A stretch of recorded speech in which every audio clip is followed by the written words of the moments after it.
si te dijera que descubrí a los 8 años que mis padres adoptivos me filmaban desnuda durante los abusos y que esas filmaciones eran el verdadero motivo por el cual me adoptaron? Hola, mis queridos. Mi nombre es Rosa Hernández, pero todos me dicen Doña Rosa. Tengo 84 años y nací aquí en Oaxaca, en el estado de Oaxaca, en 1940. Hoy voy a contarles una historia que he cargado en el pecho por más de 70 años. Una historia que nunca le conté ni a mis propios hijos. Si me están viendo ahora, les pido que dejen un like en este video y se suscriban al canal porque el cariño de ustedes me da fuerza para hablar de cosas que duelen solo de recordar. Mi historia comienza muy diferente a la de la mayoría de los niños. Fui adoptada cuando tenía apenas 4 años, en 1944. Mi madre biológica era muy joven, tenía solo 16 años cuando me tuvo y no tenía condiciones para criarme. Me dejó en una casa de acogida aquí en Oaxaca con una cartita diciendo que quería que tuviera una vida mejor de la que ella podía darme. Recuerdo hasta hoy el día que conocí a doña Carmen y don Miguel, mis padres adoptivos. Era una mañana de sábado. El sol estaba caliente, como solo sabe ser en Oaxaca. Doña Carmen era una mujer alta, de cabello negro siempre recogido en un moño apretado, y tenía unos ojos oscuros que parecían ver a través de uno. Don Miguel era más bajo, un hombre callado, que trabajaba en una tienda de fotografía en el centro de la ciudad. Esta es Rosa, dijo la señora que cuidaba la casa de acogida. Es una niña muy bien portada, obediente. Recuerdo que doña Carmen me miró de una manera extraña, como si me estuviera evaluando, midiéndome. Pasó la mano por mi cabello, levantó mi mentón para mirar mi rostro, hasta verificó mis dientes. En esa época pensé que era cariño, pero hoy entiendo que era otra cosa. Ella sirve, fue lo único que dijo. Don Miguel no habló nada, apenas asintió con la cabeza. Tenía siempre una cámara vieja colgada del cuello, una de esas cámaras antiguas de rollo, de esas que hacían ruido cuando tomaban fotos. Dijo que era fotógrafo en las horas libres, que le gustaba registrar momentos especiales de la familia. La casa de ellos quedaba en la calle Morelos, una casa grande de esquina con patio en la parte de atrás y un cuarto oscuro que don Miguel usaba para revelar las fotografías. El olor de ese cuarto era fuerte, de productos químicos, y yo tenía miedo de entrar ahí. En los primeros días todo parecía normal. Doña Carmen me dio ropa nueva, me matriculó en una escuela, me mostró dónde sería mi cuarto. Era un cuarto pequeño pero solo mío, con una cama individual y un ropero de madera vieja. Pensé que finalmente había encontrado una familia de verdad,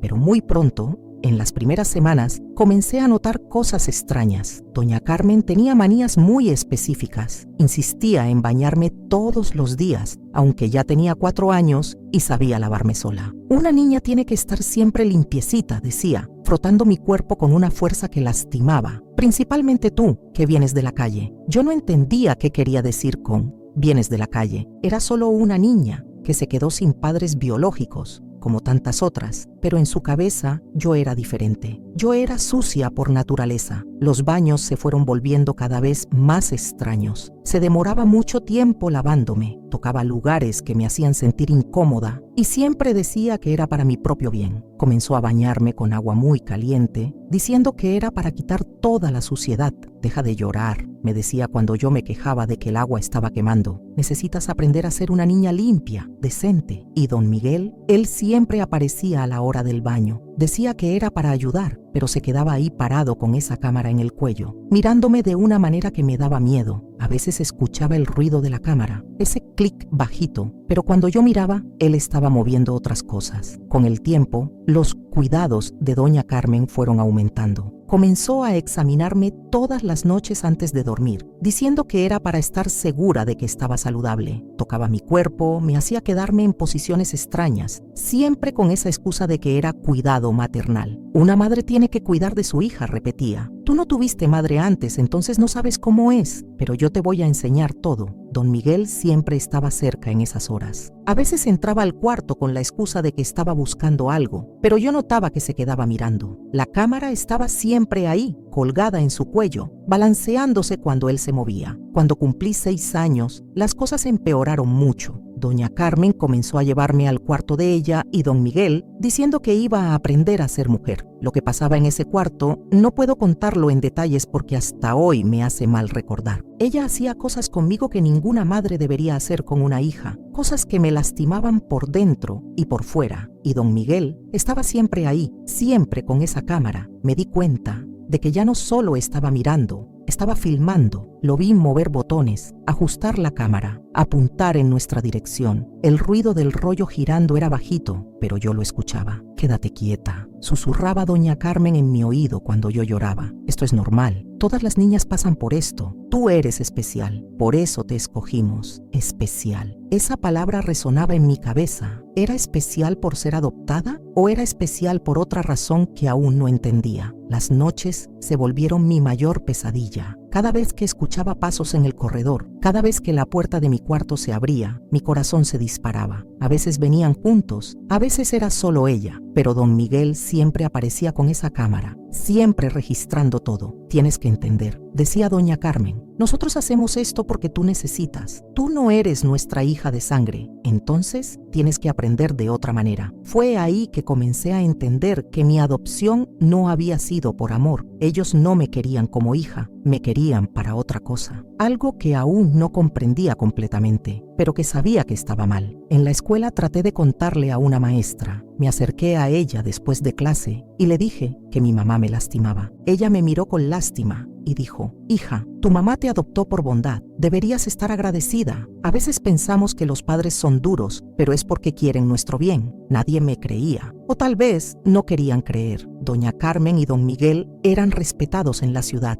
frecuentaban la iglesia, tenían una vida social normal. ¿Quién iba a creer a una niña adoptada contra una pareja de bien? En casa la situación solo empeoraba. Doña Carmen comenzó a drogarme levemente antes de los abusos, dándome un té que decía que era para calmarme. Yo me quedaba medio dormida, medio despierta, sin fuerza para reaccionar. Y don Miguel aprovechaba esos momentos para filmar más de cerca, tomando ángulos que antes no podía. «Está más bonita así», lo escuché decir una vez a doña Carmen. «Más natural, bonita, natural». Yo era una niña siendo abusada y él lo encontraba bonito. Esas palabras me marcaron para siempre. Me hicieron entender que para ellos yo no era una persona, era un objeto, algo para ser usado y registrado. A los 8 años hice un descubrimiento que cambió todo. Estaba jugando en el patio cuando la pelota cayó cerca de la ventana del cuarto oscuro de don Miguel. Espiando por una rendija, lo vi moviendo varios rollos de película, poniéndolos en una caja especial. Había decenas de ellos, todos numerados con fechas. Reconocía algunas fechas. Eran los días de los abusos más intensos. Don Miguel no estaba filmando solo por placer propio. Estaba organizando, catalogando, guardando todo como si fuera una colección preciosa. Esa noche fingí estar dormida cuando vinieron a mi cuarto. Escuché a doña Carmen decir: «Está creciendo rápido, pronto va a empezar a hacer preguntas más difíciles». «Todavía tenemos algunos años», respondió don Miguel, «y el material que ya tenemos va a durar mucho tiempo». Material. Hablaban de mí como material, como si fuera un producto que estaban fabricando, documentando, guardando para uso futuro. Fue en ese momento que entendí que necesitaba huir. No importaba cómo, no importaba hacia dónde, pero necesitaba salir de esa casa antes de que fuera demasiado tarde. A los 8 años comencé a planear mi escape, sabiendo que sería mi única oportunidad de sobrevivir a ese infierno. El miedo se apoderó de mí de una forma que nunca había sentido antes. No era solo miedo de lo que me hacían, era miedo de lo que podrían hacer con esas filmaciones, miedo de que otros niños pudieran pasar por lo mismo, miedo de que nunca lograra escapar de esa pesadilla. Cada día que pasaba, cada noche que venían a mi cuarto, sentía que un pedazo de mí moría. La niña que era, que soñaba con tener una familia de verdad, fue siendo reemplazada por una criatura asustada, quebrada, que solo quería desaparecer. Pero en el fondo una llamita pequeña aún resistía, la voluntad de vivir, de ser libre, de encontrar a alguien que me amara de verdad. Y fue esa llama la que me dio fuerza para lo que haría después, para la decisión más difícil que una niña de 8 años podría tomar. Si tú también has vivido situaciones donde te sentiste indefenso y sin voz, comenta esta frase: «Yo también merezco ser escuchado». Tu comentario puede darle valor a alguien que aún no se atreve a hablar. Da el like a este video y suscríbete al canal porque juntos podemos romper el silencio que tanto daño hace. De los 8 a los 12 años, mi vida se convirtió en un infierno que parecía no tener fin. Ustedes no se imaginan lo que es despertar todos los días sabiendo que vas a sufrir, sabiendo que nadie te va a salvar, sabiendo que eres apenas un juguete en las manos de personas enfermas. Después de descubrir las filmaciones, todo se volvió aún más pesado. Doña Carmen se dio cuenta de que yo estaba diferente, más resistente, y eso la enfureció. Los abusos aumentaron, se volvieron más violentos, más frecuentes. Era como si quisiera quebrarme completamente, transformarme en una muñeca sin voluntad propia. «Te estás volviendo rebelde», me decía mientras me lastimaba. «Una niña adoptada no puede tener voluntad propia. Tiene que estar agradecida por lo que recibe». Don Miguel, por su parte, se volvió aún más atrevido con las filmaciones. Compró equipos nuevos, una cámara de 16 milímetros que hacía menos ruido, trípodes que escondía por toda la casa, hasta lámparas especiales que instaló en mi cuarto sin que yo entendiera el motivo. Solo después me di cuenta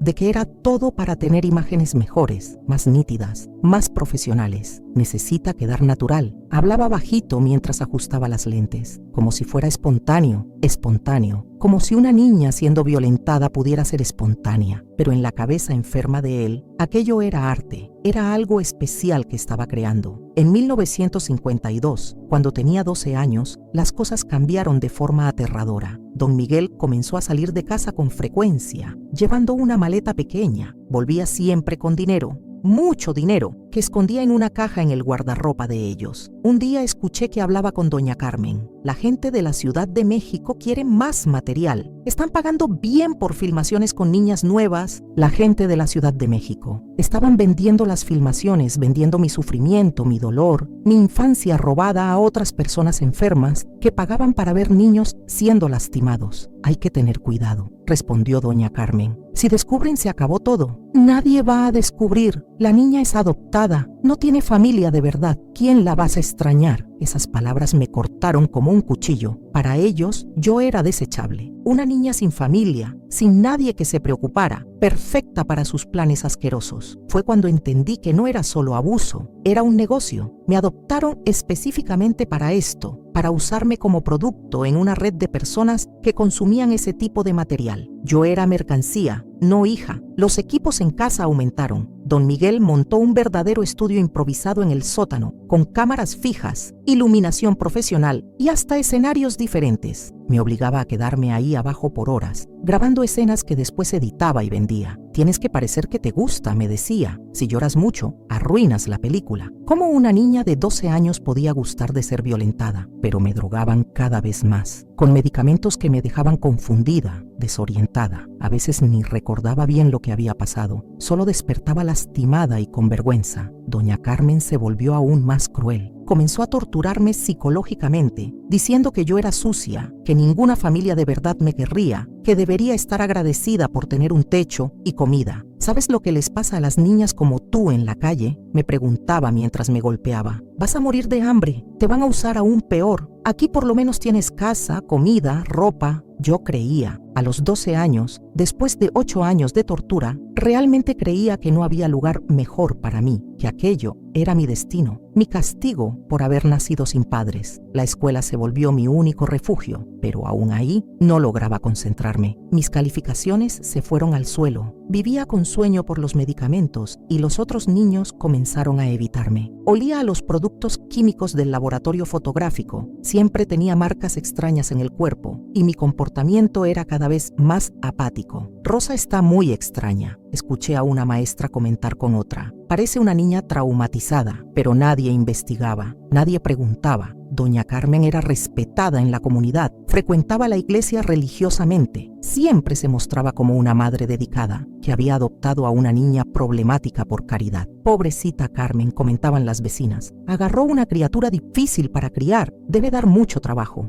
Difícil, problemática. Yo era vista como el problema, no como la víctima, y eso me hacía sentir aún más culpable, aún más sola. En 1953 pasó algo que me dejó aún más desesperada. Don Miguel trajo otros hombres a casa, hombres mayores, bien vestidos, que llegaban siempre de noche con maletas y equipos. No solo filmaban, participaban de los abusos. Está nuevecita todavía, escuché a uno de ellos decir. Va a rendir mucho material bueno. Es mansita también, respondió don Miguel. Bien entrenada, como si fuera un animal de circo. Hablaban de mí como si no estuviera ahí, como si no pudiera escuchar, como si no fuera humana. Las sesiones con esos hombres eran aún peores. Me lastimaban de formas que ni puedo describir aquí. Filmaban todo con múltiples cámaras, desde todos los ángulos posibles. Hacían comentarios técnicos sobre iluminación, encuadre, como si estuvieran produciendo una película normal. Toma el primer plano de su cara llorando, decía uno al otro. Eso se vende bien, se vende bien. Mi sufrimiento, mis lágrimas, mi desesperación eran productos valorados en el mercado de ellos. Cuanto más sufría, más dinero ganaban. Comencé a tener pensamientos sombríos. Pensaba en lastimarme a propósito, en acabar con todo de una vez, pero tenía miedo hasta de la muerte. ¿Acaso en el cielo me iban a aceptar? ¿Acaso Dios iba a perdonar a una niña tan sucia como yo? Fue en esa época que comencé a prestar más atención a sus conversaciones. Escuchaba nombres de ciudades, personas, valores. Entendí que había una red grande de personas involucradas en esto, que lo que me pasaba también les pasaba a otros niños. El material de Guadalajara se está vendiendo bien. Escuché a don Miguel hablar por teléfono una noche. Esa niña rubia está dando ganancia. Otra niña. Otra criatura sufriendo como yo. ¿Cuántas éramos? ¿Cuántas familias falsas existían esparcidas por el país, adoptando niños para este propósito horrible? En 1954, cuando cumplí 14 años, me di cuenta de que mi cuerpo estaba cambiando, y eso dejó a doña Carmen aún más agresiva. Decía que me estaba echando a perder, que pronto no serviría más para lo que ellos necesitaban. Una niña grande no se vende tanto, se quejaba. Tenemos que aprovechar mientras todavía parece criatura. La presión aumentó. Las sesiones se volvieron más frecuentes, más intensas. Querían aprovechar al máximo antes de que yo pasara del punto. Fue cuando tuve una idea. Si ellos pensaban que me estaba volviendo muy mayor, tal vez dejaran de vigilarme tanto. Tal vez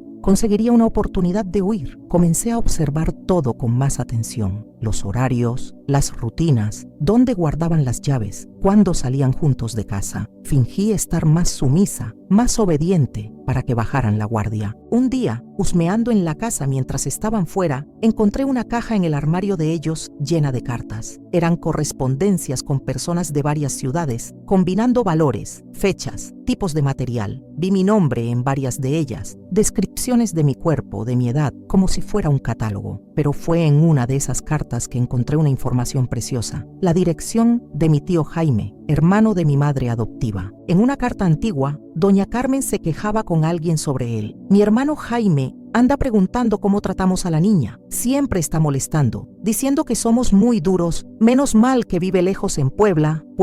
Mi tío vivía en Puebla, a apenas 120 kilómetros de ahí, y por el tono de la carta, él se preocupaba por mí, pensaba que yo era maltratada. Tal vez fuera mi única oportunidad de salvación. Guardé esa información como un tesoro. Tío Jaime se preocupaba por mí. Había alguien en el mundo que cuestionaba lo que ellos hacían, que pensaba que estaba mal. Por primera vez en años sentí una pizca de esperanza. Comencé a planear mi fuga con más seriedad. Estudié los horarios de los autobuses para Puebla, ahorré cada centavo que conseguía agarrar a escondidas, memoricé la dirección del tío. Sabía que tendría apenas una oportunidad, y si fallaba, probablemente me matarían. El plan comenzó a tomar forma en mi cabeza. Era arriesgado, desesperado, pero era mi única esperanza de salir viva de ese infierno. A los 14 años, después de 10 años de tortura, finalmente iba a intentar recuperar mi libertad. La decisión estaba tomada. En la próxima oportunidad, cuando bajaran la guardia, huiría. No importaba lo que pasara después. Cualquier cosa sería mejor que seguir siendo usada como objeto, como mercancía, como producto desechable en un negocio asqueroso. Mi infancia había sido robada, mi inocencia destruida, pero mi voluntad de vivir aún resistía. Y fue esa voluntad la que me dio valor para lo que haría después. Si has sentido alguna vez que el mundo entero estaba en tu contra, comenta. Yo también encontré fuerzas donde no sabía que las tenía. A veces compartir nuestras luchas internas puede inspirar a otros a no rendirse nunca. El año 1955 trajo un descubrimiento que cambió todo. Acababa de cumplir 15 años cuando encontré la llave del laboratorio fotográfico de don Miguel. Él siempre mantenía ese lugar cerrado con llave, pero ese día, después de una borrachera pesada, se olvidó la llave en la mesa de la cocina. Mi corazón latía descompasado cuando abrí esa puerta. Lo que vi ahí dentro me dejó sin aire. No eran apenas algunas filmaciones esparcidas, era un archivo completo, organizado como una biblioteca del horror. Cientos de latas de película apiladas, cada una etiquetada con fechas, edades y detalles que me dieron náuseas. Rosa, 4 años. Primera sesión, leí en una etiqueta. Rosa, 8 años, cliente especial de Guadalajara. Rosa, 12 años, sesión doble con visitantes. Cada lata representaba un pedazo de mi infancia robada, de mi dignidad destrozada, pero lo peor aún estaba por venir. En un estante separado había latas con otros nombres. María, 6 años, nueva adquisición. José, 9 años, cliente preferencial. Ana, 7 años, primera experiencia. No era solo yo, había otros niños, otros nombres, otras vidas siendo destruidas. Me di cuenta de que don Miguel y doña Carmen formaban parte de algo mucho más grande, una red que se extendía por todo México. Vi también libros de contabilidad, cuadernos donde anotaban valores, fechas de entrega, nombres de clientes. Aquello era un negocio próspero. Vi números que me asustaron, miles de pesos por película, pedidos específicos de clientes exigentes, hasta pedidos internacionales. Cliente de Monterrey pide material con niña de cabello rizado. Leí en una anotación. Pagar 50% más si es virgen. Exportación para Estados Unidos. Preferencia por niños entre 8 y 10 años. Mis piernas temblaron. ¿Cuántos niños estaban sufriendo por culpa de esa máquina de horror? ¿Cuántas familias falsas existían adoptando niños apenas para este fin? Fue cuando encontré algo que me dio esperanza y desesperación al mismo tiempo. En un cajón cerrado que logré abrir con un clip,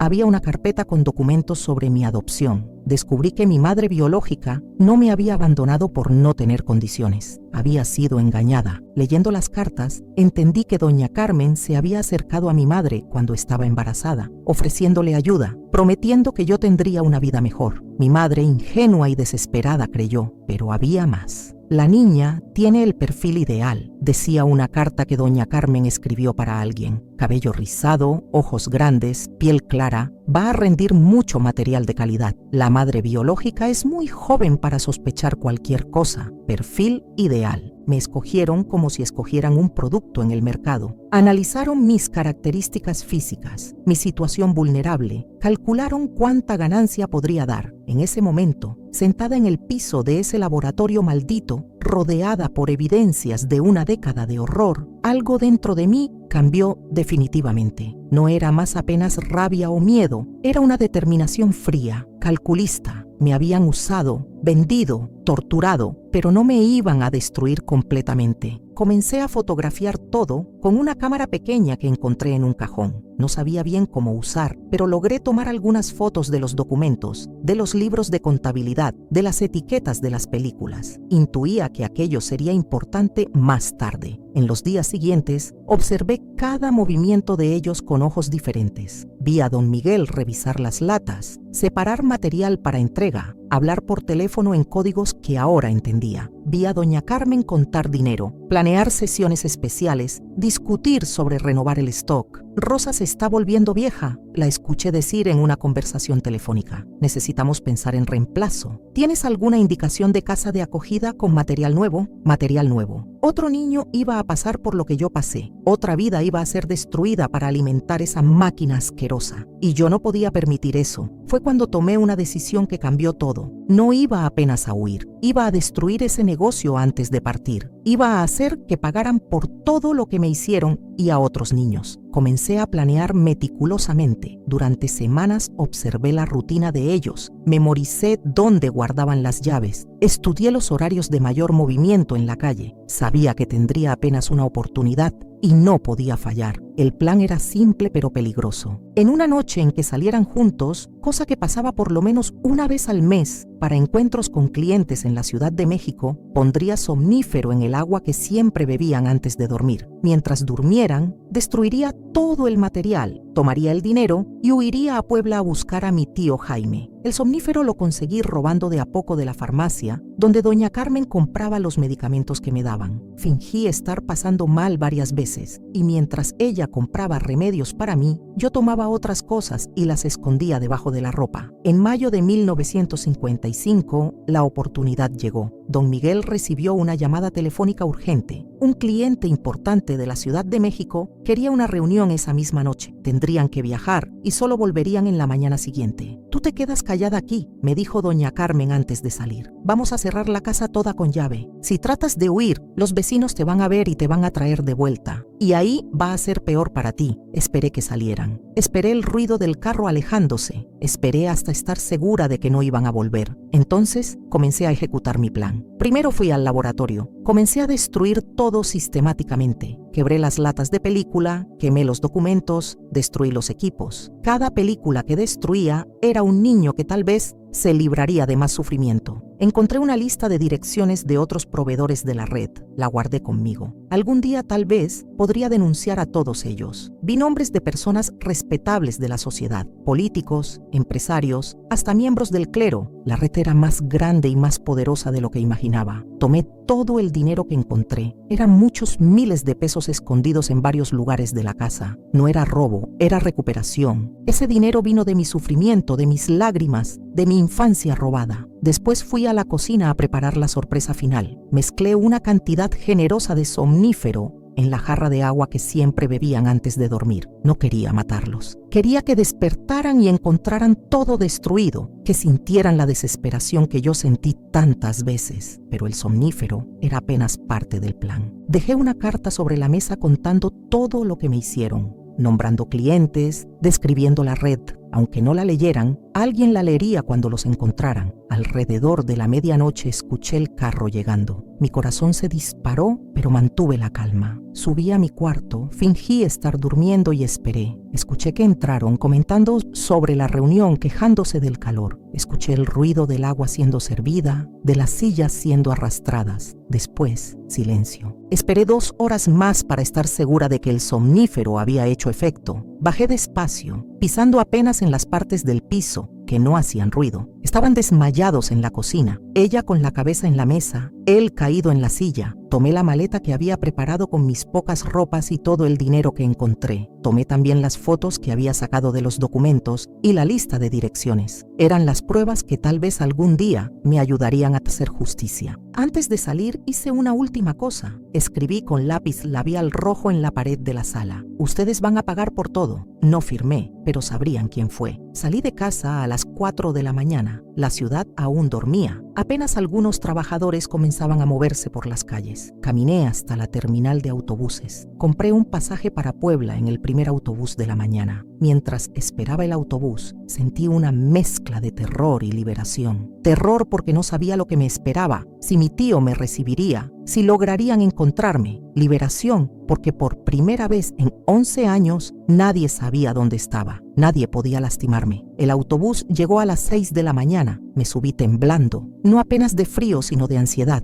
Miré por la ventana y vi Oaxaca alejándose. Esa ciudad que había sido mi infierno por tanto tiempo. El viaje hasta Puebla duró 3 horas, pero pareció una eternidad. En cada parada temía ver a don Miguel o doña Carmen aparecer, listos para llevarme de vuelta, pero no aparecieron. Cuando llegué a Puebla no sabía ni por dónde empezar. Tenía apenas una dirección antigua y la esperanza de que mi tío aún viviera ahí, de que aún se preocupara por mí. Tomé un taxi y di la dirección. El conductor me miró con curiosidad, una niña de 15 años sola, con una maleta y cara de quien había pasado por algo terrible. ¿Estás bien, niña?, me preguntó. Ahora voy a estar, respondí, y era la primera vez en años que sentía que tal vez eso fuera verdad. El taxi paró en una casa simple de clase media, con un jardín bien cuidado al frente. Pagué la carrera con el dinero que había tomado, dinero que técnicamente era mío, pagado con mi sufrimiento. Toqué la puerta con el corazón a los saltos. Una mujer de mediana edad atendió. Me miró con sorpresa y curiosidad. Yo soy Rosa, dije simplemente. Sobrina de Jaime, necesito hablar con él. La expresión de ella cambió inmediatamente. Vi reconocimiento, preocupación, hasta un poco de alivio. Dios mío, niña, me dijo, jalándome para adentro. Hace años que Jaime se preocupa por ti. Entra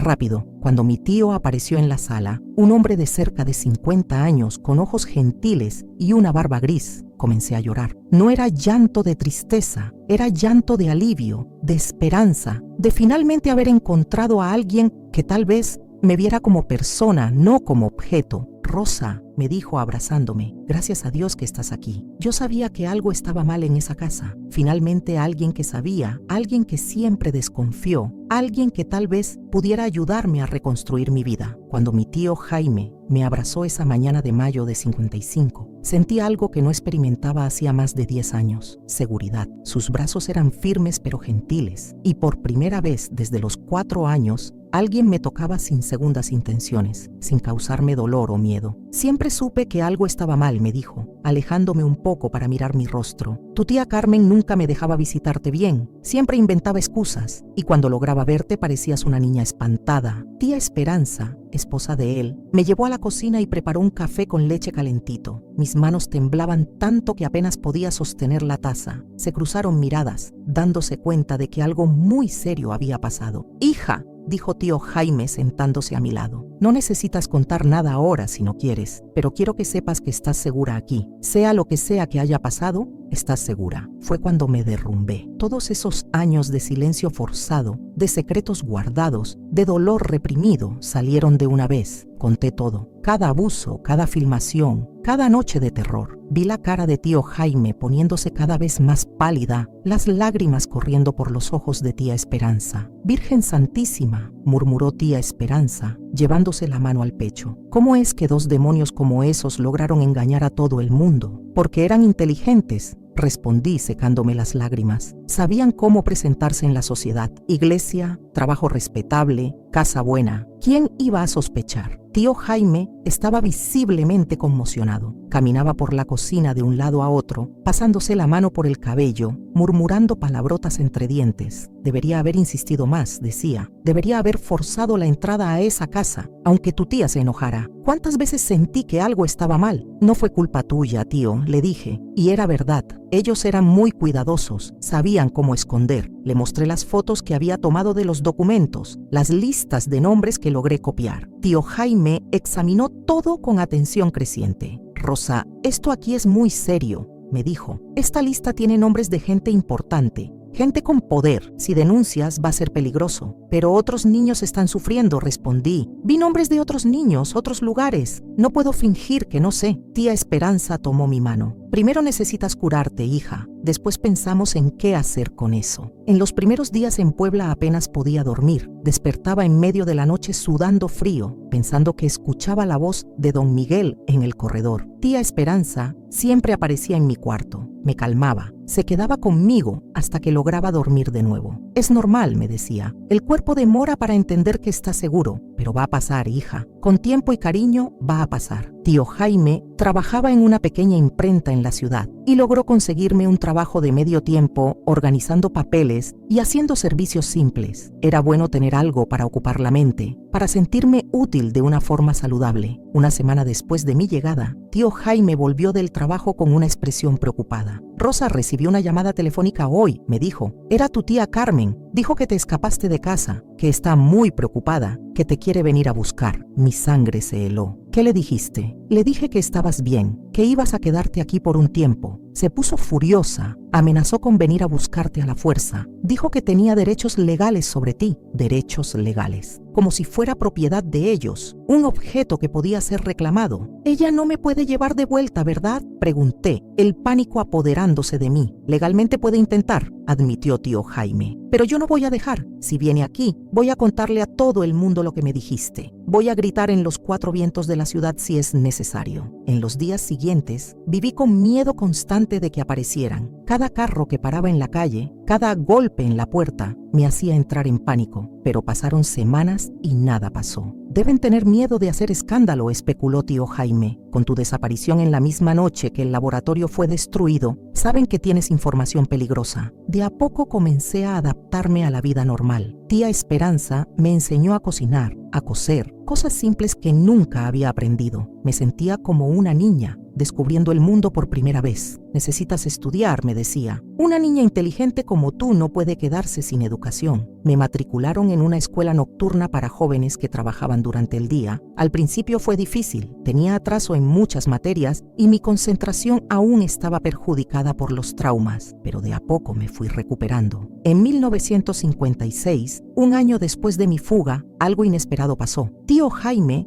llegó a casa con un periódico de Oaxaca en las manos, expresión grave en el rostro. «Rosa, necesitas ver esto», me dijo. mostrando el titular: pareja arrestada en operación contra la explotación infantil. Leí la materia con el corazón disparado. Don Miguel y doña Carmen habían sido arrestados en una operación de la Policía Federal. Encontraron material en su casa. Otros involucrados fueron identificados. Una red entera estaba siendo desmantelada. ¿Cómo descubrieron?, pregunté temblando. Dice aquí que una denuncia anónima llevó a la investigación. Alguien mandó fotos de documentos, listas de nombres. La policía estaba investigando hacía meses. Las fotos que tomé, las listas que copié. Aún sin saber, había ayudado a derribar a esos monstruos. Están pidiendo que las víctimas se presenten, continuó tío Jaime, para testificar, ayudar en el proceso. Sentía una mezcla de alivio y terror. Alivio porque finalmente iban a pagar por lo que me hicieron. Terror porque significaba revivir todo, contar a extraños, enfrentar esos rostros nuevamente. No estás obligada, dijo tía Esperanza, dándose cuenta de mi lucha interna. Ya hiciste tu parte al escapar, al dar las informaciones, pero sabía que tenía que ir. No apenas por mí, sino por los otros niños que aún estaban sufriendo, por los que podrían sufrir en el futuro. Si alguna vez has tenido que tomar una decisión que sabías que era correcta, pero te daba mucho miedo, comenta. Yo también elegí hacer lo correcto aunque me costara. Tu valentía puede inspirar a otros a dar pasos difíciles, pero necesarios. En julio de 1956, volví a Oaxaca por primera vez desde mi fuga. Estaba acompañada de tío Jaime y de un abogado que él contrató para representarme. El tribunal estaba lleno de periodistas, curiosos, otras personas que también fueron víctimas. Ver a don Miguel y doña Carmen esposados en el banquillo de los acusados fue extraño. Parecían más pequeños, más débiles, destituidos de esa aura de poder que tenían sobre mí. Doña Carmen me miró con odio cuando entré, pero ya no sentí miedo. Sentí lástima de dos personas tan vacías que necesitaban destruir niños para sentirse poderosas. Mi testimonio duró horas. Conté todo en detalles que hicieron sollozar al juez, que hicieron que periodistas salieran de la sala. Cuando preguntaron si los perdonaba, respondí: no perdono, pero tampoco odio más. Ya no tienen poder sobre mí. Don Miguel fue condenado a 30 años de prisión. Doña Carmen recibió 25 años. Otros miembros de la red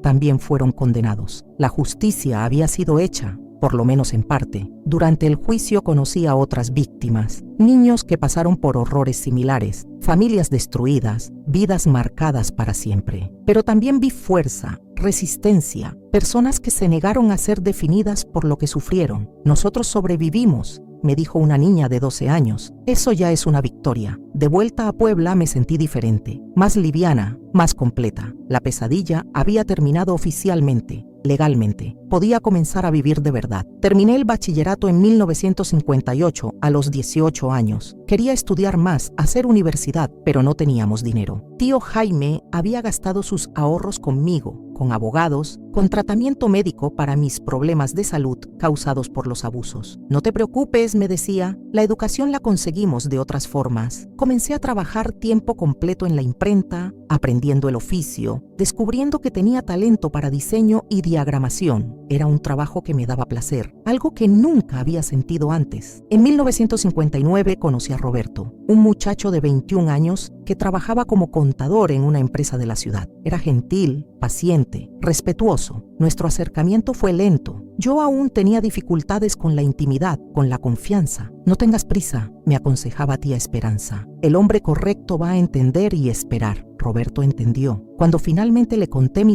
historia, no me miró con lástima o asco, me miró con admiración. Eres la persona más fuerte que conozco, me dijo. Y te amo exactamente como eres. Nos casamos en 1961, en una ceremonia simple pero llena de amor. Tío Jaime me llevó al altar, lágrimas en los ojos, susurrando: tu madre biológica estaría orgullosa de la mujer en que te convertiste. Mi madre biológica. Nunca dejé de pensar en ella, de preguntarme si aún estaba viva, si pensaba en mí. Un día, tal vez, trataría de encontrarla, pero en ese momento estaba enfocada en el futuro que estaba construyendo. Roberto y yo tuvimos 3 hijos, Elena en 63, Carlos en 65 y Patricia en 1968. Cada embarazo fue una cura, una prueba de que mi cuerpo podía crear vida, no apenas ser usado para destrucción. Con mis hijos fui la madre que nunca tuve, protectora pero no asfixiante, amorosa pero firme. Crecieron sabiendo que eran amados incondicionalmente, que siempre podrían contar conmigo. Cuando Elena cumplió 8 años, la edad que yo tenía cuando descubrí las filmaciones, sentí un apretón en el pecho. La miré jugando en el patio, tan inocente, tan protegida, y agradecí a Dios por haber logrado romper el ciclo de abuso. Nunca nadie las va a lastimar, les prometí a mis hijos. Mamá siempre las va a proteger, y protegí. Enseñé sobre consentimiento, sobre límites, sobre la diferencia entre cariño y abuso. Creé una red de protección alrededor de ellos que nadie jamás lograría penetrar. Tío Jaime y tía Esperanza fueron abuelos maravillosos para mis hijos. Ellos me salvaron, me dieron amor cuando más necesitaba. Me mostraron que familia no es apenas sangre, es elección, es cuidado, es amor incondicional. Años después supe que don Miguel murió en la prisión en 1968, en una pelea con otros detenidos. Doña Carmen salió en 1975, enferma y quebrada. Trató de buscarme una vez, pero me negué a verla. Murió sola en 1980. No sentí alegría con esas noticias. No sentí nada. Ya se habían vuelto irrelevantes en mi vida. Fantasmas de un pasado que había superado. En 1970 comencé a trabajar como voluntaria en casas de acogida, ayudando a niños que habían sido retirados de hogares abusivos. Ver esos ojitos asustados, esa desconfianza que yo conocía tan bien, despertó algo en mí. Yo sé por lo que pasaste, le decía a cada niño, y sé que parece que nunca va a mejorar, pero va a mejorar. Yo soy la prueba de que va a mejorar. Algunos me escuchaban en silencio, otros lloraban, algunos hasta sonreían, tal vez por primera vez en mucho tiempo, y cada sonrisa que arrancaba era una victoria contra el mal que había tratado de destruirme. En 1975 fundé con más 3 personas el Instituto Renacer, una ONG dedicada a ayudar niños víctimas de abuso sexual. Usamos mi casa como sede inicial. Después conseguimos donaciones para alquilar un espacio propio. ¿Por qué Renacer?, me preguntó un periodista en la inauguración. Porque es eso lo que hacemos, respondí. Morimos como víctimas y renacemos como sobrevivientes. El trabajo en el instituto me dio un propósito que nunca había sentido antes. Cada niño que ayudábamos era una venganza silenciosa contra don Miguel y doña Carmen. Trataron de destruirme, pero yo estaba salvando a otros. Desarrollamos metodologías propias, entrenamos profesionales, creamos protocolos de atención. En 5 años ya habíamos ayudado a más de 300 niños y sus familias. Te volviste referencia nacional, me dijo tío Jaime, orgulloso, mostrando una materia sobre nuestro trabajo en una revista de la Ciudad de México. Yo, que a los 8 años me sentía la criatura más inútil del mundo, ahora era llamada para dar conferencias, consultorías, capacitaciones. La niña que pensaba que no tenía valor ahora, ayudaba a crear políticas públicas de protección infantil. Si has logrado transformar tu dolor en propósito para ayudar a otros, comenta, mi herida se volvió mi mayor fortaleza. A veces nuestras experiencias más difíciles nos preparan para hacer la ayuda que otros necesitan. En 1980, a los 40 años, decidí hacer universidad. Cursé psicología, finalmente entendiendo científicamente lo que había vivido en la práctica. Nunca es tarde para aprender, les decía a mis hijos, que ya eran adolescentes. Mamá va a probar eso. Estudiar fue desafiante. Conciliar familia, trabajo en la imprenta, instituto y universidad exigía disciplina férrea, pero cada conocimiento nuevo era una herramienta más para ayudar a otras personas. Durante el curso, escribí mi tesis sobre resistencia en víctimas de abuso sexual infantil. Usé mi propia historia como caso de estudio, analizando los factores que me permitieron reconstruirme. Tu investigación puede ayudar a miles de personas, me dijo mi orientadora. ¿Pensaste en publicar un libro? La idea me asustó. Exponer mi historia completamente para que todo el mundo la leyera, pero entonces pensé en cuántas personas podrían beneficiarse, cuántas podrían encontrar esperanza. En 1985 publiqué Renaciendo de las cenizas, un viaje de supervivencia y superación. El libro se volvió referencia en el área, siendo usado en universidades y cursos de capacitación. Las conferencias se multiplicaron. Viajaba por México entero contando mi historia, enseñando sobre resistencia, mostrando que es posible superar hasta los traumas más profundos. ¿Cómo lograste perdonar?, siempre me preguntaban. No perdoné para liberarlos a ellos, respondía. Perdoné para liberarme a mí. El perdón no es sobre el agresor, es sobre la víctima recuperar su paz. En 1990, cuando cumplí 50 años, Hice un balance de mi vida. 3 hijos formados, nietos llegando, un matrimonio sólido de casi 30 años, una profesión que me realizaba, un instituto que ya había ayudado a más de 1,000 niños. Mira lo que Dios hizo con tu vida, me dijo tía Esperanza, ya bien viejita. Tomó a esa niña lastimada y la transformó en una guerrera. Guerrera, la palabra me emocionó. Yo, que por tantos años me vi como víctima, ahora era vista como guerrera. Mis nietos comenzaron a llegar al inicio de los años 90. Ver a esas criaturas jugando en mi patio, protegidas, amadas, libres, era la prueba definitiva de que el ciclo había sido roto. Abuela, cuenta una historia, me pedían. Y yo contaba historias de princesas valientes, de niñas que enfrentaban dragones y vencían, de niños que encontraban familias que los amaban de verdad. Historias que eran, en el fondo, versiones fantásticas de mi propio viaje. En 1995 recibí el título de ciudadana honoraria de Puebla por los servicios prestados a la protección infantil. En el discurso, miré al público lleno y dije, hace 40 años yo era una niña quebrada que no creía que mereciera vivir. Hoy estoy aquí, madre, abuela, profesional, ciudadana. Si yo logré, cualquiera puede lograrlo. Nunca desistan de ustedes mismos. El público se levantó en aplausos que duraron 5 minutos. Lágrimas corrían por mi rostro, pero eran lágrimas de gratitud,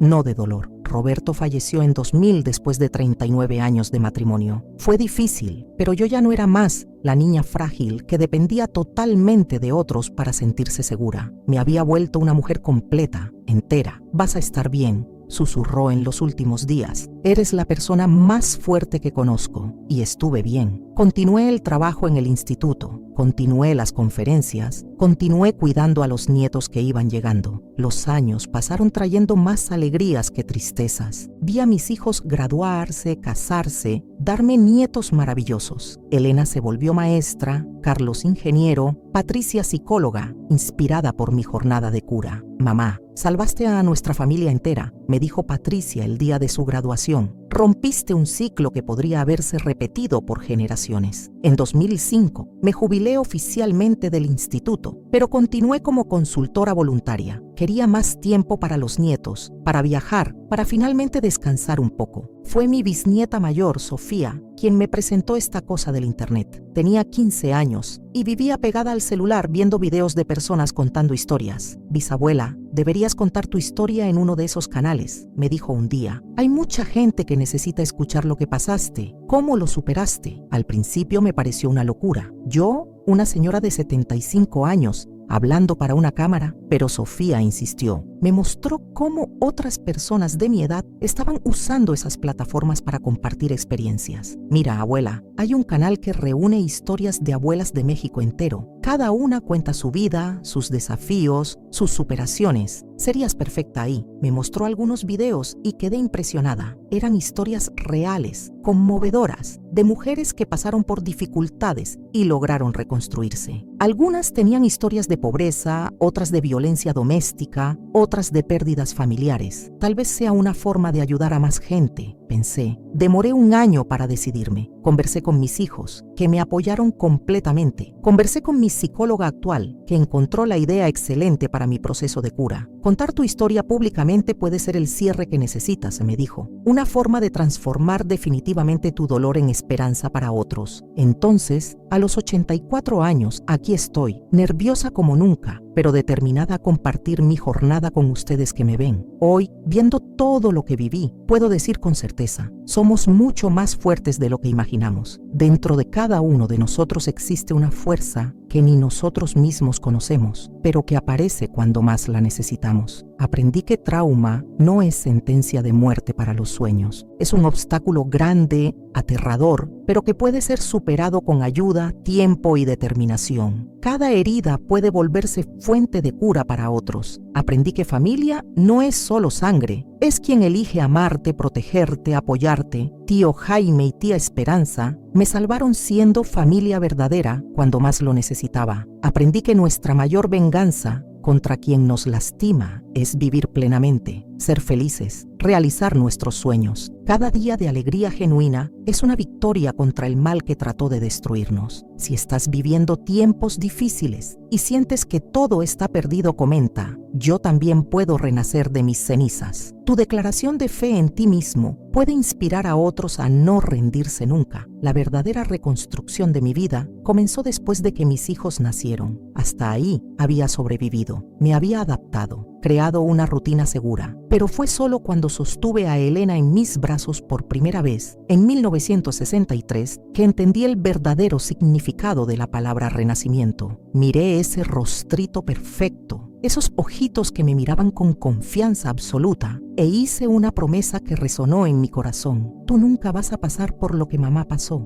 nunca. Pero con esa promesa vino también una responsabilidad enorme. ¿Cómo criar hijos saludables cuando tú mismo fuiste quebrado tan temprano? ¿Cómo enseñar sobre amor cuando aprendiste sobre miedo? ¿Cómo hablar sobre confianza cuando tu propia infancia fue una traición? En los primeros meses después del nacimiento de Elena, tuve crisis de pánico. Veía maldad donde no existía. Desconfiaba de cualquier adulto que se acercara a ella. Roberto me encontraba llorando en medio de la madrugada, verificando si ella estaba respirando por 10ª vez en la noche. Rosa, necesitas ayuda, me dijo con cariño. No puedes cargar todo esto sola. Fue cuando comencé terapia con el doctor Ramírez, un psiquiatra en Puebla que tenía experiencia con trauma. Al principio resistía. Pensaba que hablar sobre el pasado solo me iba a lastimar más. Lo que pasó, pasó, decía. ¿Para qué revolver eso de nuevo? Porque no pasó completamente, respondía. Está todo aquí adentro, influyendo cómo ves el mundo, cómo te relacionas, cómo crías a tus hijos. Me tomó 2 años aceptar que él tenía razón. 2 años viendo mi miedo contaminar la crianza de Elena, viendo mi desconfianza perjudicar mi matrimonio, viendo mi pasado robar mi presente. La terapia fue dolorosa,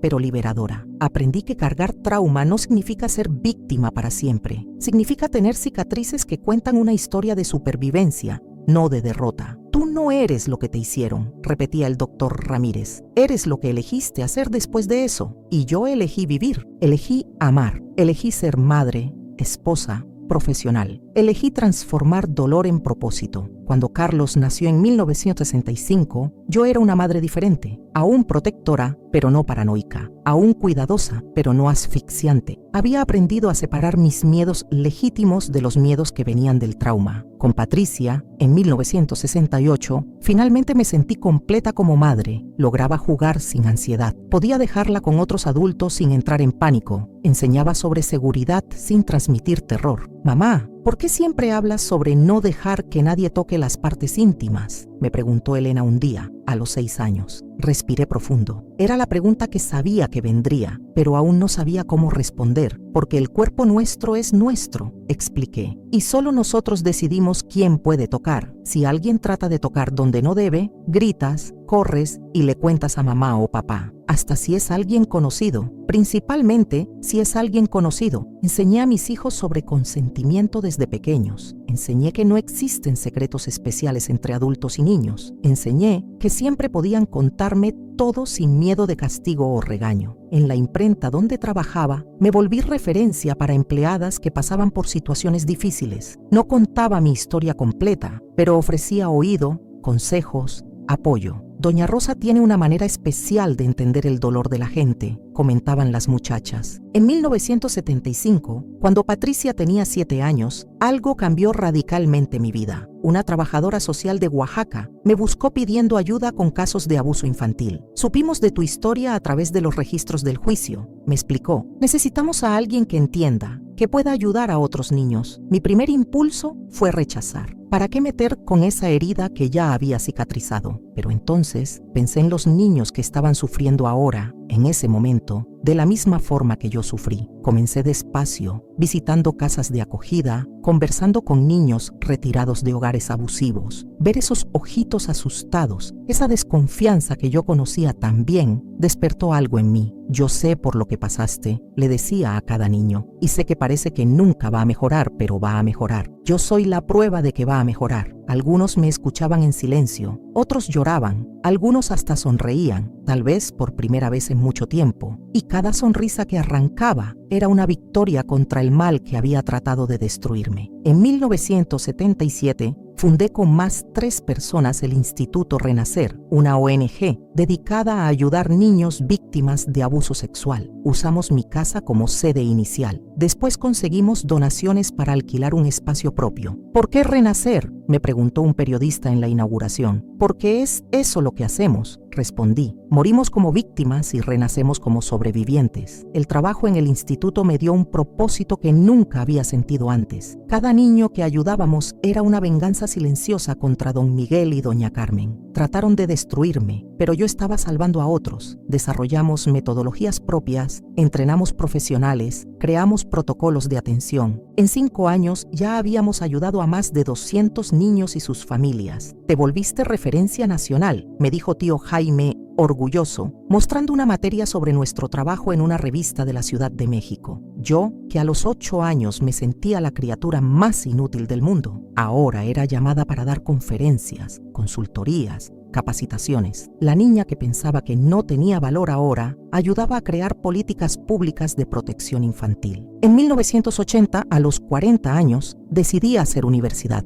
Cursé psicología, finalmente entendiendo científicamente lo que había vivido en la práctica. Nunca es tarde para aprender, les decía a mis hijos, que ya eran adolescentes. Mamá va a probar eso. Estudiar fue desafiante. Conciliar familia, trabajo en la imprenta, instituto y universidad exigía disciplina férrea, pero cada conocimiento nuevo era una herramienta más para ayudar a otras personas. Durante el curso escribí mi tesis sobre resistencia en víctimas de abuso sexual infantil. Usé mi propia historia como caso de estudio, analizando los factores que me permitieron reconstruirme. Tu investigación puede ayudar a miles de personas, me dijo mi orientadora. ¿Pensaste en publicar un libro? La idea me asustó, exponer mi historia completamente para que todo el mundo la leyera, pero entonces pensé en cuántas personas podrían beneficiarse, cuántas podrían encontrar esperanza. En 1985 publiqué Renaciendo de las cenizas, un viaje de supervivencia y superación. El libro se volvió referencia en el área, siendo usado en universidades y cursos de capacitación. Las conferencias se multiplicaron. Viajaba por México entero contando mi historia, enseñando sobre resistencia, mostrando que es posible superar hasta los traumas más profundos. ¿Cómo lograste perdonar?, siempre me preguntaban. No perdoné para liberarlos a ellos, respondía. Perdoné para liberarme a mí. El perdón no es sobre el agresor, es sobre la víctima recuperar su paz. Mis hijos crecieron viendo mi trabajo, entendiendo la importancia de proteger a los más vulnerables. Elena se volvió maestra, especializada en educación infantil. Carlos se hizo ingeniero, pero siempre ayudó al instituto con proyectos de infraestructura. Patricia siguió mis pasos y estudió psicología. Mamá, tu ejemplo nos enseñó que podemos transformar cualquier dolor en propósito, me dijo Elena cuando se graduó. Ver a mis hijos convertirse en adultos responsables, compasivos, protectores, fue la confirmación de que había logrado romper el ciclo. Ninguno de ellos repetiría los patrones de abuso que yo viví. Cuando Elena tuvo su primer hijo en 1990, mi primer nieto, la emoción fue indescriptible. Sostener a ese bebé en mis brazos, saber que crecería en una familia amorosa y protegida, fue la prueba final de mi victoria sobre el pasado. Abuela Rosa comenzó a llamarme cuando empezó a hablar. Y ese título se volvió el más precioso que jamás tuve. Los nietos fueron llegando, de Elena, de Carlos, de Patricia, cada uno único, especial, protegido. Mi casa se llenó de risas, de juegos, de fiestas de cumpleaños. El lugar que una vez fue refugio de una niña lastimada, ahora era santuario de amor familiar. Cuenta una historia, abuela, me pedían. Y yo contaba historias de princesas valientes, de niños que vencían dragones, de familias que se amaban incondicionalmente. Historias que eran en el fondo versiones fantásticas de mi propio viaje de sanación. Roberto falleció en 2000, después de 39 años de matrimonio maravilloso. Fue difícil, pero yo ya no era la niña frágil que necesitaba depender totalmente de otros para sentirse segura. Me había vuelto una mujer completa, entera. Vas a estar bien, susurró en sus últimos días. Eres la persona más fuerte que conozco. Y estuve bien. Continué mi trabajo, continué cuidando a mis nietos, continué viviendo plenamente. El amor que Roberto y yo construimos seguía vivo en nuestros hijos, en nuestros nietos, en el legado de protección que dejamos. En 2005, a los 65 años, me jubilé oficialmente del instituto, pero continué como consultora voluntaria. Quería más tiempo para la familia, para viajar, para finalmente disfrutar la paz que tanto costó construir. Si has logrado transformar tu trauma en fortaleza para proteger a otros, comenta: mi historia de dolor se volvió historia de protección. A veces nuestras heridas más profundas nos preparan para ser los guardianes que otros necesitan. Los años 2000 trajeron una nueva fase de mi vida. Con Roberto fallecido y los hijos ya establecidos, me encontré por primera vez en décadas con tiempo para reflexionar sobre todo lo que había construido desde aquella madrugada de 1955 cuando huí de casa. Tenía 60 años y una vida que nunca había soñado que fuera posible. No solo había sobrevivido, había prosperado. No solo me había sanado a cientos de otros. No solo había roto el ciclo de abuso, había creado un legado de protección. Mis nietos se volvieron mi mayor alegría. Ver a Sofía, la hija de Elena, correr por mi jardín sin miedo, reírse sin reservas, confiar sin dudar, era la prueba viviente de que el mal no había ganado. Abuela Rosa, ¿por qué a veces te quedas callada mirándome?, me preguntó Sofía un día cuando tenía 8 años. Porque me acuerdo de lo afortunada que soy de tenerte, le respondí, y me acuerdo de agradecer a Dios por cada sonrisa tuya. En 2003 recibí una llamada que cambió mi perspectiva sobre el perdón. Era de la Penitenciaría Federal de Almoloya, informándome que doña Carmen, ya con 85 años y enferma terminal, había pedido verme. Mi primera reacción fue negarme rotundamente. ¿Para qué revivir esos fantasmas? Pero algo en mi corazón me decía que tal vez era importante para mi propio cierre. Fui acompañada de Patricia, que ya era psicóloga formada. La mujer que encontré era apenas una sombra de la Carmen que me había atormentado. Estaba en silla de ruedas con cáncer avanzado,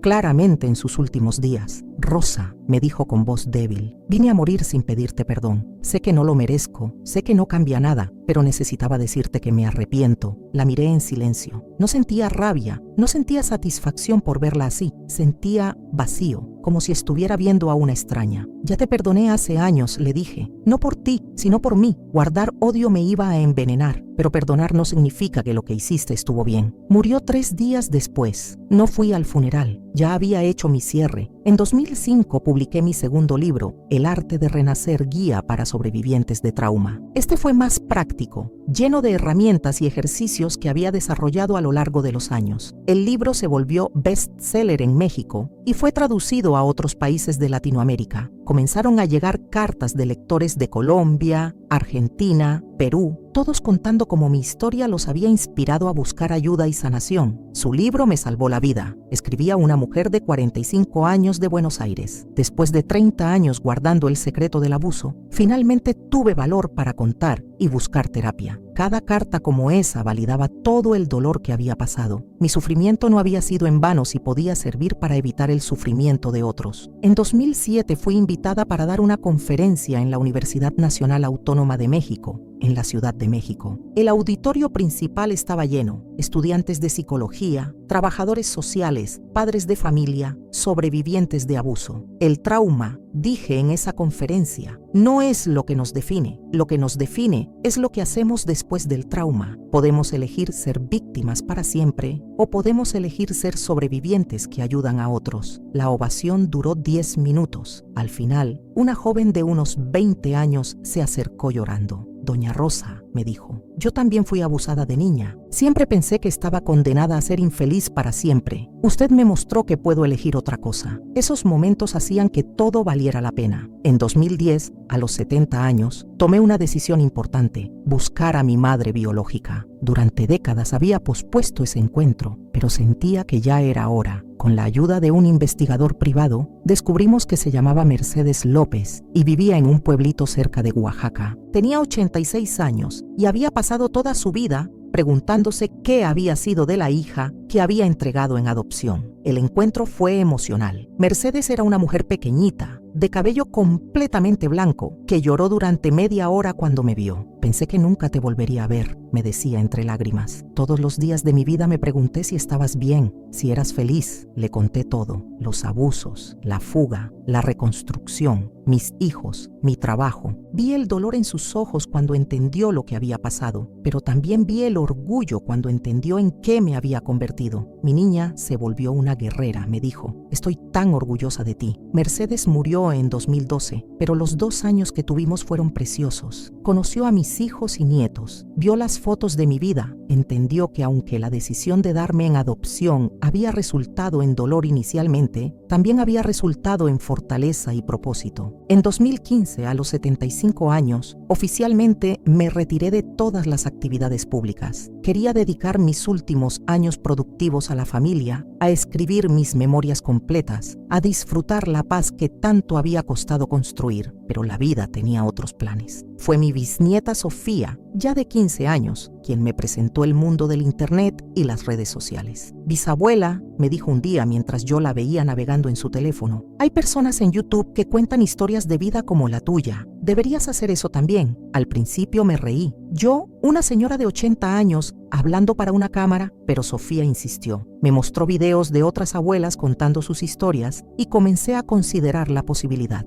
Piénsalo, bisabuela, ¿cuántas personas podrían beneficiarse de escuchar tu historia completa, no solo en conferencias o libros, sino de tu propia boca, como si estuvieras conversando con ellas? La idea comenzó a crecer en mi mente. Tal vez era una nueva forma de ayudar, de alcanzar personas que jamás leerían un libro o asistirían a una conferencia. En 2020, en plena pandemia, cuando todo el mundo estaba en casa y muchas personas estaban luchando con depresión y ansiedad, finalmente decidí intentar. Sofía me ayudó a crear el canal, me enseñó a usar la cámara, me explicó cómo funciona todo. Mi primer video fue simple. Hola, soy Rosa, tengo 80 años y quiero contarles mi historia. La respuesta fue abrumadora. En una semana tenía 1000 suscriptores, en un mes 10,000. Los comentarios llegaban de todo México y Latinoamérica, personas contando sus propias historias, agradeciendo por la inspiración, pidiendo consejos. Doña Rosa, su historia me dio valor para denunciar a mi abusador después de 20 años de silencio. Gracias por mostrarme que es posible ser feliz después del trauma. Usted es la abuela que todos necesitamos tener. Cada comentario era un recordatorio de por qué valía la pena seguir contando mi historia, seguir siendo vulnerable para que otros pudieran encontrar fuerza. A los 84 años, aquí estoy, más activa que nunca, alcanzando más personas que nunca, sintiendo que mi propósito está más claro que nunca. La niña, que una vez se sintió invisible, descartable, sin valor, ahora tiene una voz que resuena por todo el continente. El dolor que una vez pensé que me destruiría,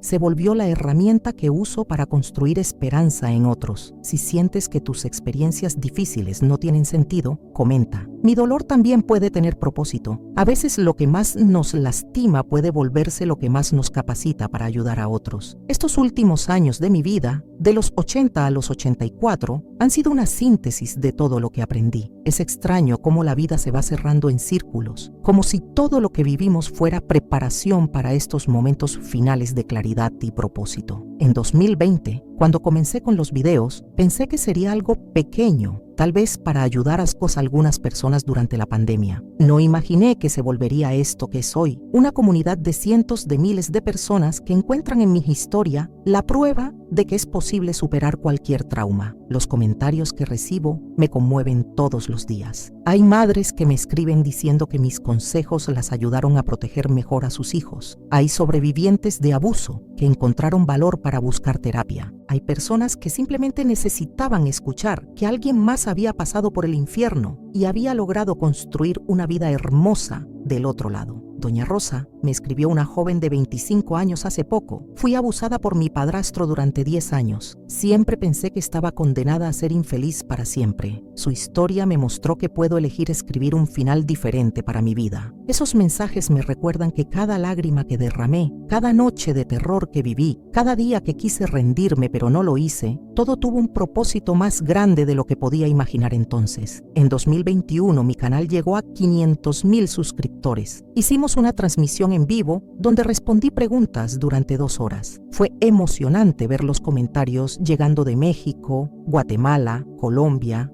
Argentina, España. Mi historia había cruzado fronteras, había llegado a lugares que jamás podría visitar físicamente. ¿cuál es el secreto para perdonar?, me preguntó alguien durante esa transmisión. El perdón no es un acto, es un proceso, respondí. No te despiertas un día y decides perdonar. Es algo que eliges hacer todos los días, hasta que un día te das cuenta de que ya no cargas ese peso. Ese mismo año publiqué mi tercer libro, Cartas a mi niña interior, una colección de reflexiones dirigidas a la niña de 4 años que fui, diciéndole todo lo que necesitaba escuchar entonces y que solo ahora, a los 81 años, tenía la sabiduría para articular. El libro se volvió el más popular de los 3. Creo que porque todos tenemos una niña o niño interior que necesita sanación, todos tenemos heridas de la infancia que siguen afectando nuestra vida adulta. En 2022 pasé por una crisis de salud que me hizo reflexionar sobre la mortalidad. Tuve que ser hospitalizada por problemas cardíacos y durante esas semanas en el hospital, muchas personas me dijeron que habían estado orando por mí. No puede irse todavía, doña Rosa, me escribió una suscriptora. Hay mucha gente que aún necesita escuchar su voz. Me recuperé, pero esa experiencia me hizo entender que tengo la responsabilidad de dejar registrada mi historia completa, no solo los pedazos que he ido contando en videos y libros. Por eso decidí hacer esta serie de videos más extensos, contando mi historia desde el principio hasta ahora, sin omitir nada importante. Quiero que quede como testimonio de que es posible sobrevivir a lo peor y construir algo hermoso. En 2023 recibí un reconocimiento que me emocionó particularmente, el Premio Nacional de Derechos Humanos, otorgado por el Gobierno de México por mi trabajo en la protección de la infancia. A los 83 años, subí al escenario del Palacio de Bellas Artes para recibir el premio. Este premio no es mío,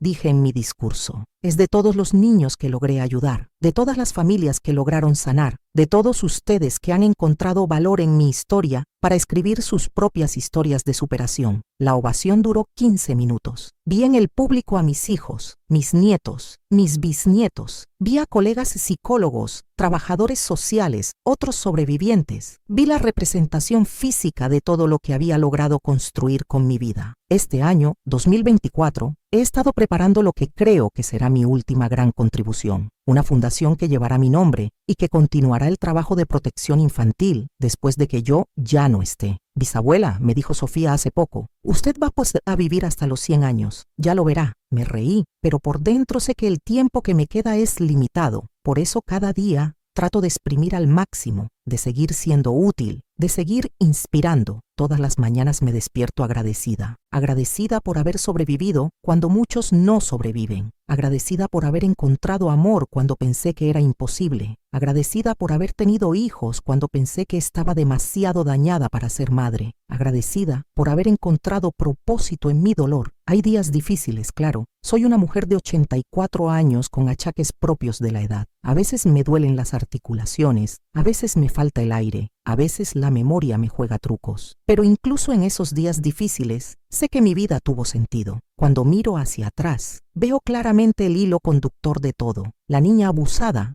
se volvió la mujer que protege niños. La víctima se volvió la defensora. El trauma se volvió la herramienta de sanación. No estoy diciendo que el abuso fue bueno o necesario. Jamás diría eso. El abuso es siempre malo, siempre destructivo, siempre innecesario. Pero estoy diciendo que es posible tomar hasta lo peor que nos pasa y transformarlo en algo que ayude a otros. Mi cuerpo lleva las cicatrices de lo que viví. Mi mente guarda memorias que nunca se borrarán completamente, pero mi espíritu es libre, mi corazón está en paz y mi legado está asegurado. He visto nacer a 12 nietos y 8 bisnietos. He ayudado directamente a más de 2,000 niños víctimas de abuso. He entrenado a cientos de profesionales. He escrito libros que han ayudado a miles. He dado conferencias que han inspirado a decenas de miles. Y ahora, con estos videos, he alcanzado a cientos de miles. Pero más importante que los números es saber que rompí el ciclo, que ningún niño en mi familia volverá a pasar por lo que yo pasé, que creé una cultura de protección, de comunicación abierta, de amor incondicional. Cuando me vaya de este mundo, y espero que sea dentro de muchos años, pero acepto que puede ser mañana, me iré sabiendo que cumplí mi propósito, que tomé el dolor más profundo y lo transformé en la sanación más amplia. La niña de 4 años que llegó a esa casa en Oaxaca buscando una familia, encontró mucho más que eso.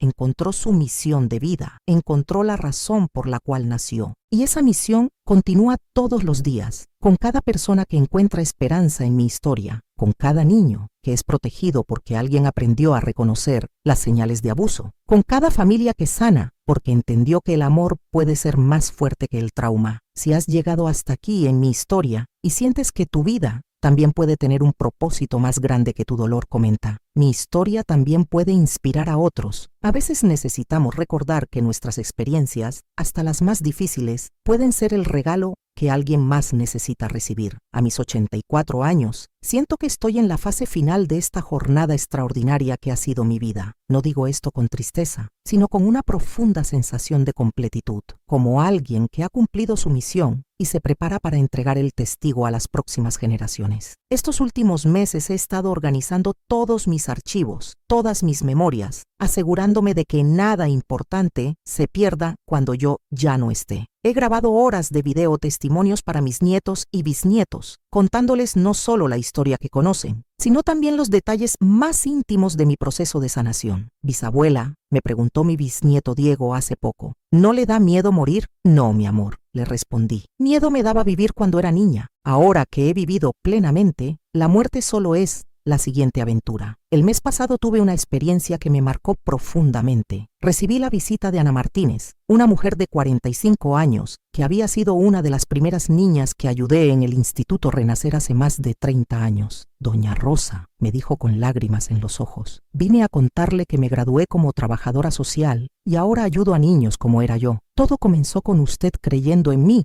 cuando nadie más lo hacía. Ver el círculo cerrándose de esa manera, ver cómo la semilla que planté décadas atrás había crecido y ahora estaba dando sus propios frutos, me llenó de una paz indescriptible. En septiembre de este año, recibí un reconocimiento que me emocionó más que todos los anteriores. Un grupo de 50 sobrevivientes de abuso sexual, todos adultos exitosos ahora, se organizaron para hacer una ceremonia en mi honor. Vinieron de todo México para agradecerme por haberlos inspirado a sanar. Usted nos enseñó que podíamos elegir ser sobrevivientes en lugar de víctimas, dijeron en una carta que me leyeron. Nos mostró que nuestro pasado no define nuestro futuro. Esa noche lloré lágrimas de alegría pura. Todo el dolor, toda la lucha, todos los años de trabajo habían valido la pena por momentos como ese. He estado reflexionando mucho sobre el concepto del legado. ¿Qué deja una persona cuando se va? ¿Cómo se mide una vida bien vivida? Para mí, el legado no está en los premios que recibí o en los libros que escribí. Está en cada niño que creció sintiéndose seguro porque alguien aprendió a reconocer las señales de abuso. Está en cada familia que se comunicó mejor porque entendieron la importancia de hablar abiertamente. Está en cada persona que encontró el valor para buscar ayuda porque vio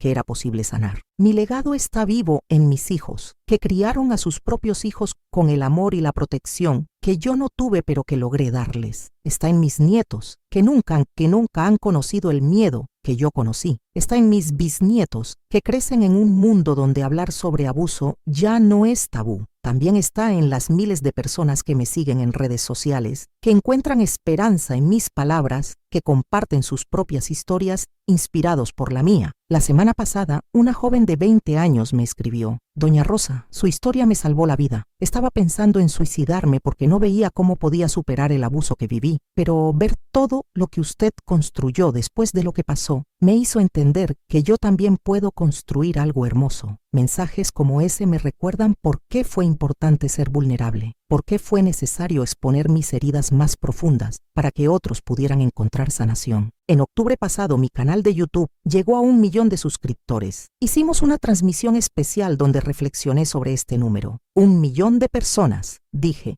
durante esa transmisión. 1 millón de corazones que de alguna manera han sido tocados por mi historia. Eso es más de lo que jamás soñé cuando era esa niña asustada, que solo quería que alguien la escuchara. Durante esa transmisión, decidí hacer algo que había estado considerando por meses. Anuncié que estoy creando un curso completo sobre sanación de trauma, basado en todo lo que he aprendido en estas 8 décadas de vida. Quiero dejar registrado todo lo que sé, expliqué, todas las herramientas que me funcionaron, todos los pasos que seguí, todas las lecciones que aprendí, para que cuando yo ya no esté, sigan ayudando a personas. El curso estará disponible gratuitamente para cualquiera que lo necesite. Ese es mi regalo final para el mundo. También he estado trabajando en un proyecto muy especial, un documental sobre mi vida, dirigido por mi nieta Patricia, que siguió mis pasos y se volvió psicóloga. Ella quiere capturar no solo mi historia, sino también el impacto que ha tenido en otras personas. Abuela, me dijo mientras me entrevistaba para el documental, su vida es la prueba de que una persona puede cambiar el mundo, tal vez no el mundo entero, pero sí el mundo de miles de personas. Esa reflexión me hizo pensar en algo importante. No necesitamos cambiar el mundo entero para que nuestra vida tenga sentido. Basta con cambiar el mundo de una persona. Y si cada uno de nosotros cambia el mundo de una persona, eventualmente habremos cambiado el mundo entero. En noviembre recibí una noticia que me llenó de orgullo. El gobierno de Oaxaca, mi estado natal, decidió nombrar una ley de protección infantil con mi nombre. La ley Rosa Hernández establecerá protocolos más estrictos para la adopción y creará un sistema de seguimiento para niños adoptados. Es irónico, le comenté a mi hijo Carlos, el lugar donde viví mi peor pesadilla ahora lleva mi nombre en una ley que protegerá a otros niños. ¿No es irónico, mamá?, me respondió. Es justicia poética. Es la prueba de que el bien siempre triunfa al final. Estas últimas semanas he estado sintiendo una urgencia especial por terminar de contar mi historia completa. No porque sienta que mi tiempo se acaba, sino porque siento que es importante dejar todo dicho, todo registrado, todo completo. He estado revisando mis diarios de todos estos años, leyendo las cartas que he recibido, viendo videos viejos de mis conferencias. Es fascinante ver cómo mi perspectiva ha evolucionado, cómo mi entendimiento del trauma y la sanación se ha profundizado con el tiempo. Cuando tenía 40 años y comencé a hablar públicamente sobre mi historia, pensaba que la sanación era algo que se lograba una vez y ya. Ahora entiendo que la sanación es un proceso continuo, que cada día elegimos sanar de nuevo, que cada día decidimos no dejar que el pasado dirija nuestro presente. También he estado reflexionando sobre el papel del perdón en mi proceso. Durante años, la gente me preguntaba cómo había logrado perdonar, como si fuera algo mágico o extraordinario. Ahora entiendo que el perdón no fue un acto heroico, fue un acto de supervivencia. Guardar odio me estaba envenenando. Planear venganza me estaba consumiendo. Perdonar fue simplemente elegir vivir en lugar de existir. Pero quiero ser clara. Perdonar no significa justificar. Lo que don Miguel y doña Carmen me hicieron estuvo mal. Punto. Perdonar significa que ya no permito que su maldad siga controlando mi vida. El mes pasado tuve una conversación muy importante con mis bisnietos. Les conté mi historia completa por primera vez, adaptada a su edad, pero sin esconder la realidad.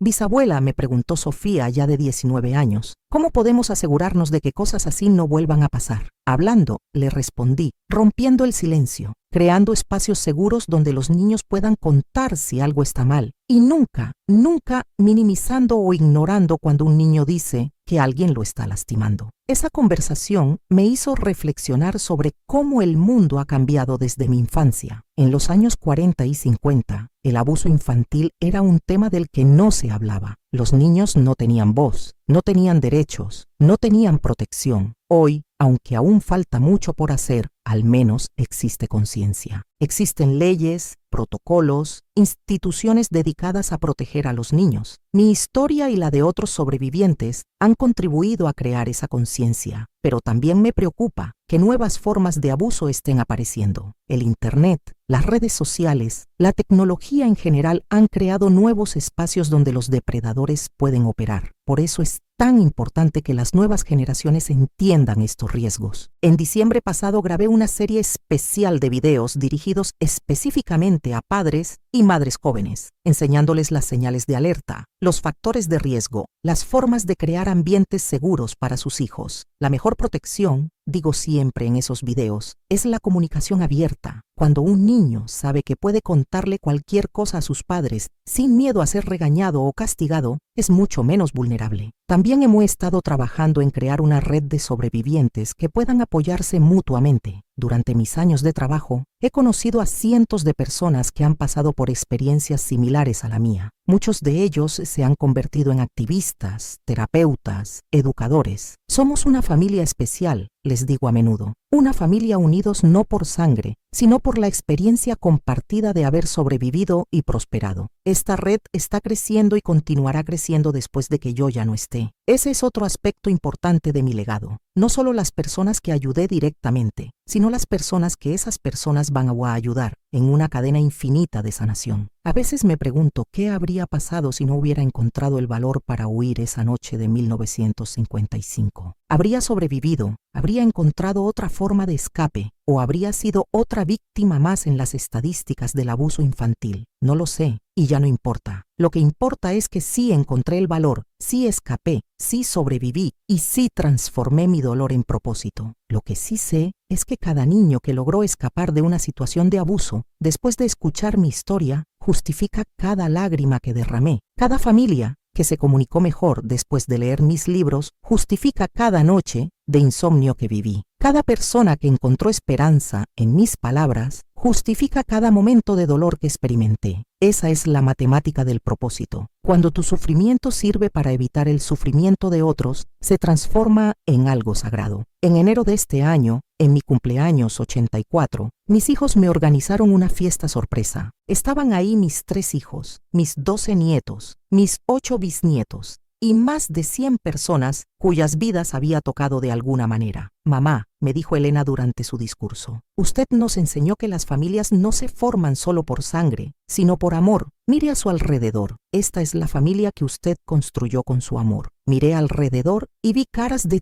todas las edades, todas unidas por el hilo común de haber sido tocadas por mi historia. Vi niños que crecieron sintiéndose seguros, adultos que habían sanado de sus traumas, familias que habían aprendido a comunicarse mejor. Esa noche entendí completamente el significado de una vida bien vivida. No se mide en años, se mide en impacto. No se mide en lo que acumulas, sino en lo que das. No se mide en lo que recibes, sino en lo que dejas. Si alguna vez has dudado si tu vida tiene propósito, si tus experiencias difíciles tienen sentido, comenta. Mi vida también puede ser un regalo para otros. A veces necesitamos recordar que nuestras historias, hasta las más dolorosas, pueden ser exactamente lo que alguien más necesita escuchar para encontrar esperanza. Y aquí estamos, mis queridos, llegando al final de esta larga jornada que comenzó hace 84 años en Oaxaca y que me trajo hasta ustedes a través de esta pantalla. Si han llegado hasta aquí, si han caminado conmigo a través de la oscuridad de mi infancia, de la lucha de mi adolescencia, de la reconstrucción de mi juventud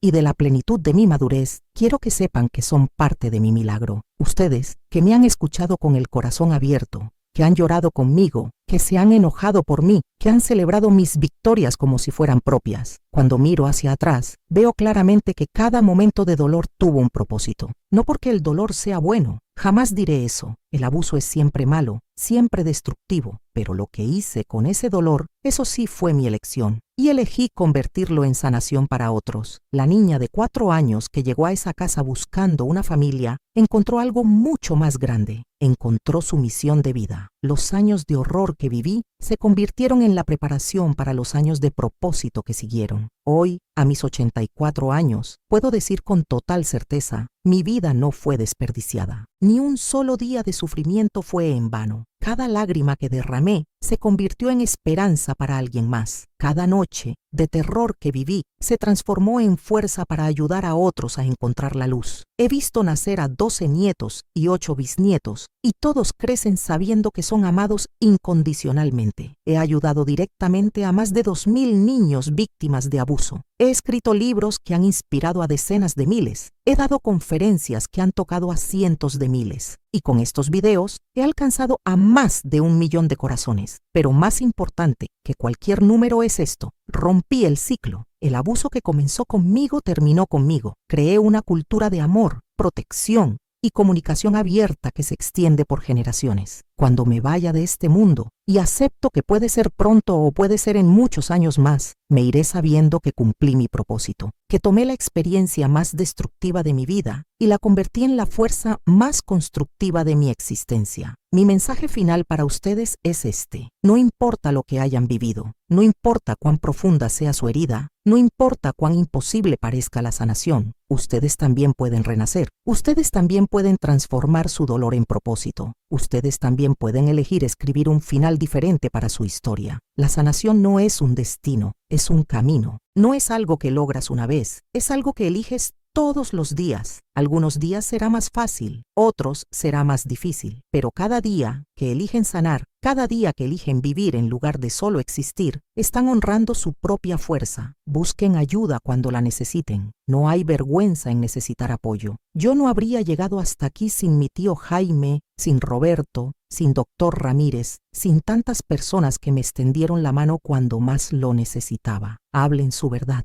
El silencio protege a los abusadores, no a las víctimas. Cuando cuentan su historia, no solo se liberan ustedes, sino que dan permiso a otros para liberarse también. Y recuerden, ustedes no son lo que les pasó, ustedes son lo que eligieron hacer después de lo que les pasó. Si tú también has vivido con miedo y aún así sigues de pie, comenta esta frase: yo también merezco vivir sin miedo. Tu comentario puede tocar el corazón de otra mujer que aún no se atreve a hablar. Tu historia, como la mía, también merece ser contada. Y si esta historia te tocó, te invito a comentar, suscribirte al canal y compartir este video con quien lo necesite, porque nadie debería cargar sola con un silencio tan pesado. A mis hijos, nietos y bisnietos que están viendo esto, ustedes son la prueba viviente de que el amor puede ser más fuerte que el trauma. Cada uno de ustedes lleva en su ADN no solo mis genes, sino también mi resistencia, mi fuerza, mi capacidad de amar incondicionalmente. A los profesionales que trabajan con víctimas de abuso, nunca subestimen el poder de creer en alguien. Una sola persona que crea en nosotros puede cambiar completamente el curso de nuestra vida. A los sobrevivientes que me están viendo, ustedes son mis héroes. Cada día que eligen vivir, cada paso que dan hacia la sanación, cada sonrisa genuina que logran esbozar, es una victoria contra la oscuridad. Ustedes son más fuertes de lo que creen, más valiosos de lo que imaginan, más capaces de lo que saben. Y a todos ustedes, mis queridos suscriptores que me han acompañado en este viaje, gracias por darme el privilegio de ser su abuela del corazón. Gracias por permitirme ser parte de sus vidas. Gracias por demostrarme que mi historia importa. El canal continuará después de mí. Mi nieta Patricia y mi bisnieta Sofía han prometido mantener viva esta comunidad,